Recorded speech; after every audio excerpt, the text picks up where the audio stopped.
Bon, mes loulous, j'espère que vous avez passé de bonnes fêtes. Moi, je me suis déglingué la gueule. J'espère en tout cas que vous avez passé de très bonnes fêtes, que vous êtes tous en train de culpabiliser parce que votre corps ressemble à Pumba dans le Roi Lion, qu'il faut se mettre au sport mais on n'a plus d'argent, et bah c'est tout. J'espère que ça va bien, en tout cas. Pour moi, les vacances sont terminées, je sais pas pour vous, dites-le moi en commentaire. Et aujourd'hui, première vidéo de l'année, on reprend les choses sérieuses, la foire aux questions. Aujourd'hui, je me permets de répondre à toutes vos questions. Ça vous permettra à tous de vous coucher moins con. Il n'y a pas si longtemps de ça, sur Instagram, je vous ai demandé de m'envoyer plein de questions. Et vous avez été extrêmement nombreux, c'est toujours très faux, hein. C'est pas avec 1000 abonnés qu'on va être débordé non plus, mais vous avez quand même été plutôt pas mal à m'envoyer des questions. Je dirais environ 50, 60, donc c'est déjà très bien. Et je vous en remercie grandement. Beaucoup d'entre vous, enfin quand je dis beaucoup, vous me comprenez, mais une bonne dizaine d'entre vous m'ont demandé quel âge j'avais. Bon, je suis né en 1999.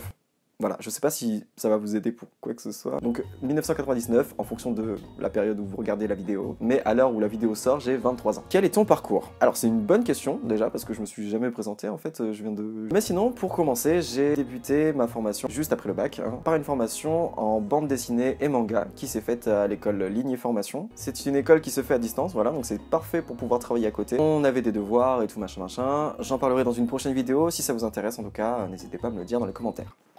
En parallèle à cette formation, parce que oui, je pouvais faire autre chose, du coup, j'ai décidé de m'inscrire dans une école qui s'appelle Isart Digital. Cette école, j'en ai parlé dans la vidéo où je fais mon film en 3D tout seul. Si vous voulez plus de renseignements, je vous en parlerai plus tard. Es-tu actuellement étudiant ou exerces-tu un métier? Alors, c'est une très bonne question, ça aussi. Il y a presque que des bonnes questions. J'ai dit presque, quand même. Mais non, je suis plus étudiant. Voilà, ça fait maintenant 1 an que je me suis lancé dans la vie active. Je vais en parler après, mais que je vis plus en tant qu'étudiant. Aimerais-tu travailler dans un secteur particulier, par exemple le jeu vidéo ou l'animation? Préfères-tu la freelance? Alors justement, c'est de ça dont je voulais parler tout à l'heure. Je suis pas étudiant, je suis en freelance. Et pour répondre à ta question, j'aimerais bien un petit peu des deux, mais sans trop vouloir un petit peu des deux. En mode, oui, j'ai quand même envie de travailler dans le secteur de l'animation, j'ai envie quand même de travailler dans le secteur du manga, de la bande dessinée, j'ai quand même envie de travailler dans ce secteur-là, dans le secteur de l'histoire, de graphisme, mais j'ai aussi surtout envie de bosser en freelance. Pourquoi? Parce que il y a beaucoup d'avantages à travailler en freelance. Déjà, t'es ton propre patron, voilà. Tes clients, c'est toi qui les sélectionnes, pas mal aussi. Puis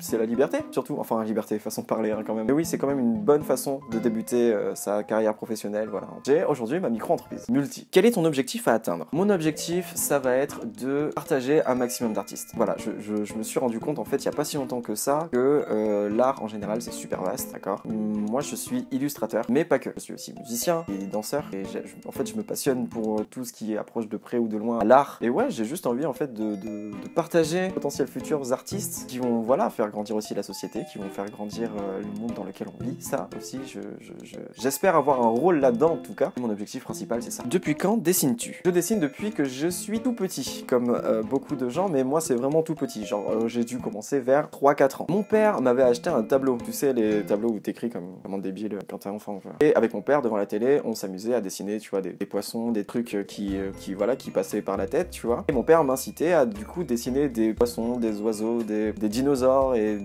des trucs, voilà, des trucs. Et à la fin, le tableau entier était rempli. Et quand il était rempli, en fait, on recommençait tout. Et voilà, pour répondre à ta question, depuis que j'ai 3-4 ans. Est-ce que tu as senti qu'un jour, tu as eu une sorte de déclic? Tu t'es dit que le dessin était ton avenir? Alors, comme je l'ai dit, depuis que j'ai 5 ans, je progresse. Et jamais je me suis... En fait, j'ai pas eu le temps de me dire, c'est ça que je veux faire. J'ai toujours dessiné, je me suis toujours pris de passion pour tout ce que je voyais, tout ce qui pouvait me toucher. L'art, en gros.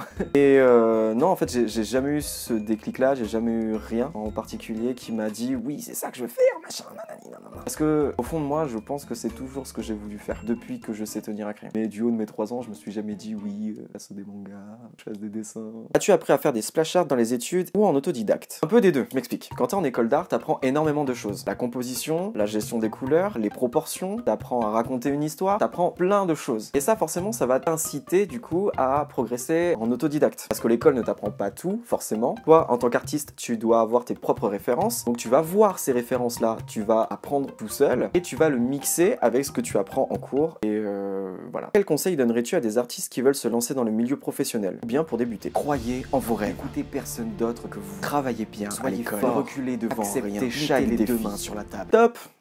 on arrête, parce que franchement, le genre de discours ultra bateau, bon, on s'en fout un petit peu. Non, si je dois avoir un conseil à donner à des personnes qui veulent se lancer en art et tout, arrêtez de vous comparer entre vous. Ça ne sert à rien à part juste vous rabaisser vous-même. Je m'explique. Forcément, en tant qu'artiste, tu vas te comparer. Tout le monde se compare. C'est normal de se dire, oui, un tel ou tel est plus fort que moi, machin, j'arriverai jamais. C'est pas vrai. Pourquoi? Parce que déjà, oui, t'es pas le meilleur, mais par contre, tu seras toujours meilleur que quelqu'un d'autre. Ça, il faut bien le prendre en compte, mais il faut prendre en compte aussi l'expérience d'un artiste. Alors, je vais pas essayer de rentrer dans le débat du talent, est-ce que ça existe ou est-ce que c'est...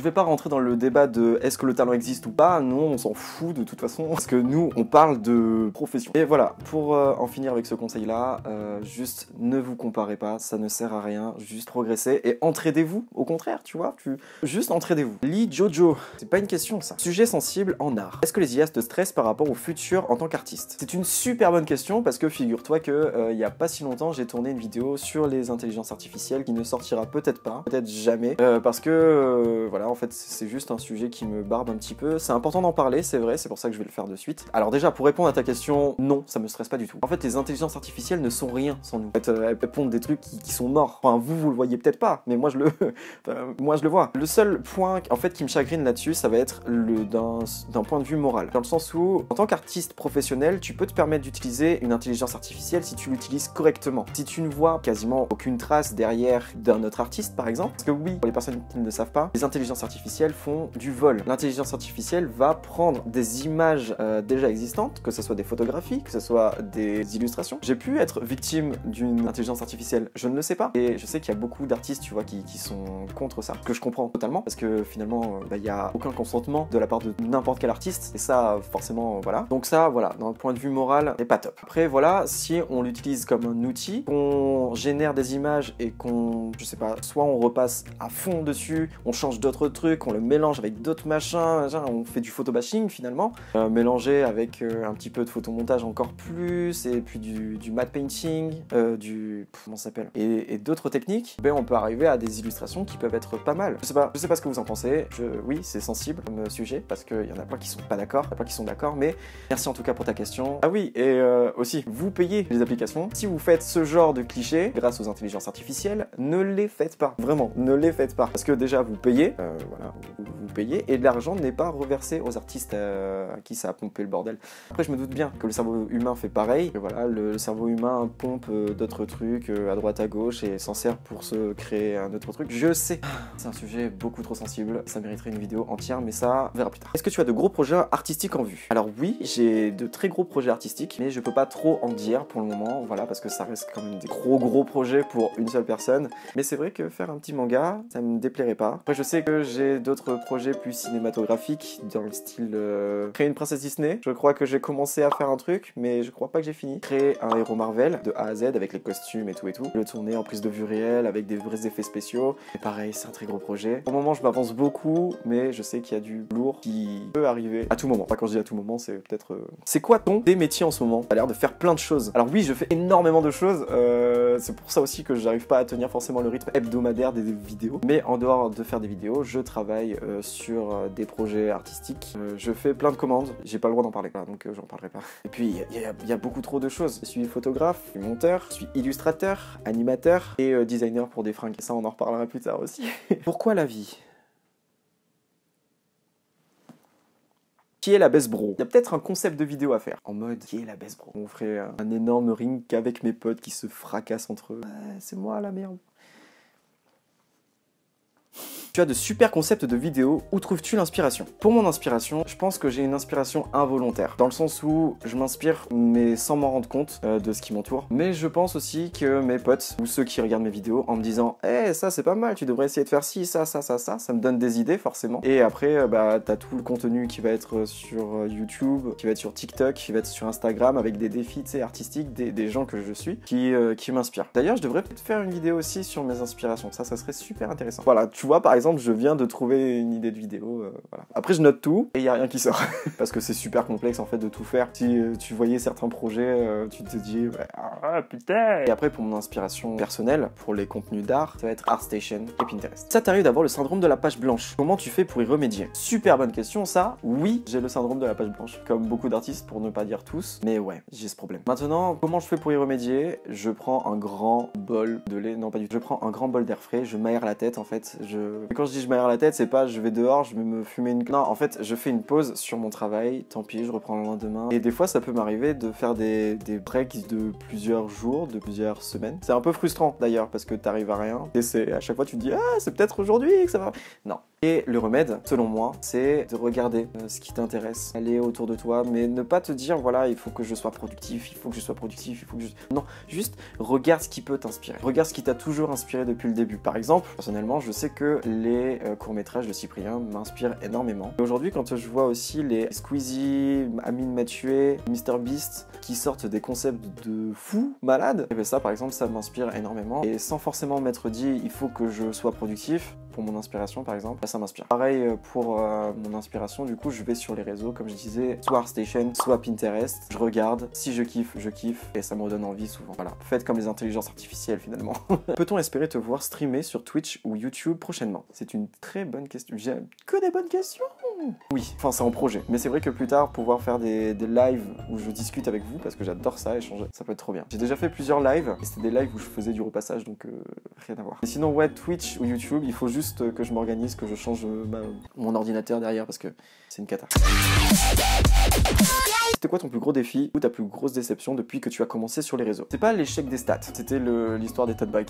Je m'en remettrai jamais, mais bon, tu vois, enfin je sais pas si vous avez regardé la vidéo, mais c'est normal, c'est logique. Et d'ailleurs, Louis m'a envoyé un message pour me dire que oui, c'était normal aussi, mais que plus tard, ça devrait mieux marcher. Restez à l'affût si vous voulez, hein, et passez nous voir au pop-up store de Louis la prochaine fois. Qu'est-ce qui t'a donné envie de faire une chaîne YouTube? Alors, les autres youtubeurs, voilà, de voir des gens qui pouvaient créer, ça m'a donné envie. Mais c'est quand je parle de ça, j'ai l'impression de parler de quelque chose qui s'est passé genre il y a 3 mois. Alors que pas du tout. Ça fait partie d'un de mes plus gros regrets d'ailleurs, c'est de ne pas m'être lancé avant. Parce que ça fait énormément de temps en fait que j'avais cette idée en tête de pouvoir me lancer sur YouTube. Quand je dis énormément de temps, ça fait depuis au moins 15 ans. Parce que si je m'étais lancé il y a 15 ans sur YouTube, j'en serais peut-être pas là. C'est même sûr, j'en serais pas là d'ailleurs.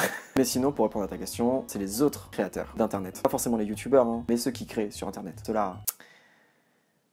Tu comptes aller à la Japan Expo 2023? Oui, si j'arrive à sortir mes vidéos, si j'arrive à me faire connaître aussi, parce que j'y suis déjà allé en 2022, mais pour accompagner Louis, pour l'aider sur son stand. C'est pas la même. Mais par contre, j'ai fait de trop belles rencontres et c'était une expérience géniale. Et c'est pour ça qu'aujourd'hui, j'ai envie d'y retourner, mais avec mon propre stand, pouvoir kiffer, les gens viennent pour mes travaux, etc., qu'on puisse échanger, ça serait le top. Ça fait partie d'ailleurs de mes objectifs hein, sur YouTube. J'en ai pas parlé, mais voilà. Mon top 3 des métiers que tu voulais faire. En top 3, vous en serez douté, mangaka. Est-ce que j'ai vraiment besoin de vous dire pourquoi? Je vais quand même le faire. Pour la culture, voilà, parce que c'est quand même une culture extraordinaire. Pour les messages que ça peut passer et sur le fait de raconter des histoires, ça, c'est moi à 2000%. Top 2, travailler dans le cinéma 3D. Donc faire des films en 3D comme j'ai pu faire tout seul, comme un grand. Mais voilà, de toute façon, tout ce que j'ai vu dans les études, j'avais envie de le faire. Et top 1, ça c'est beaucoup plus récent, ça date de il y a 1 an ou 2. Mais le métier d'acteur, ça me tente de plus en plus. Parce que oui, je suis en agence de mannequinat, je fais de la figuration à droite à gauche, j'essaie de faire plein de castings. Et voilà, juste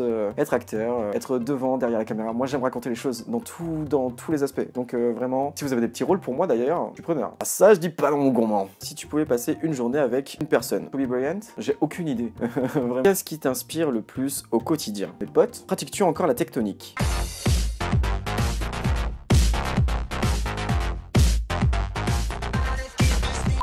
Bref, j'espère que vous avez passé un bon moment, vous avez passé de très bonnes fêtes. Moi je vous dis du coup à très bientôt, peut-être pas lundi prochain parce que voilà. Mais le rythme hebdomadaire est beaucoup trop compliqué pour moi. Donc on va partir sur un rythme de 1 semaine sur 2 sur les vidéos. Voilà, donc vous étonnez pas s'il y a rien tous les lundis. Et il se peut que aussi j'ai du retard, comme ça m'est déjà arrivé auparavant. Oui c'est vrai. Du coup voilà. Putain, j'ai la goutte là. Sinon, joyeuse année 2023. Prenez soin de vous, on revient avec du lourd. C'était Multi.